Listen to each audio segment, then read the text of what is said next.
మన భారతదేశ రక్షణకి మరియు మన భారతదేశ సౌభ్రాతృత్వానికి మన భారతదేశ లౌకికవాదానికి మనకు ఈ ఎన్జిఓలను కట్టడి చేయడం చాలా ఇంపార్టెంట్ ఫ్రెండ్స్. ఎందుకంటే భారతదేశంలో ఉండేటటువంటి కొన్ని ఎన్జిఓలు ఏవైతే విదేశాల దగ్గర నుంచి ఫండింగ్ తీసుకొని భారతదేశ ప్రభుత్వం దృష్టిలో వాటిని మీడియా ఛానల్గా కూడా రిజిస్ట్రేషన్ చేయించకుండా జనాలకు మిస్ఇన్ఫర్మేషన్ మరియు డిస్ఇన్ఫర్మేషన్ అనేది ఇస్తున్నారన్నమాట. వీటిని మీరు ఒకటి గుర్తుపెట్టుకోండి ఫ్రెండ్స్. ఈ మిస్ఇన్ఫర్మేషన్ మరియు డిస్ఇన్ఫర్మేషన్ వల్ల జరిగే నష్టం ఏముంది, కావాలంటే నిజం అనేది కొన్ని రోజుల తర్వాత అయినా బయటపడుతుంది కదా అని చెప్పేసి మీరు అనుకోవచ్చు.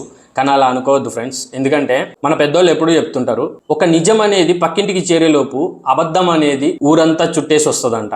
అలానే ఈ ఊరంతా చుట్టేలోపు చాలా డ్యామేజ్ కూడా జరిగిపోతుంది ఫ్రెండ్స్. కాబట్టి ఇక్కడ మిస్ఇన్ఫర్మేషన్ మరియు డిస్ఇన్ఫర్మేషన్ మీద ప్రభుత్వం ఇంకా గట్టి చర్యలు అనేటివి తీసుకోవాలి. అండ్ మీకు తెలుసో లేదో, ఈ మిస్ఇన్ఫర్మేషన్ మరియు డిస్ఇన్ఫర్మేషన్ అనేది 5th జనరేషన్ వార్ కింద మనం చెప్పుకోవచ్చు ఫ్రెండ్స్.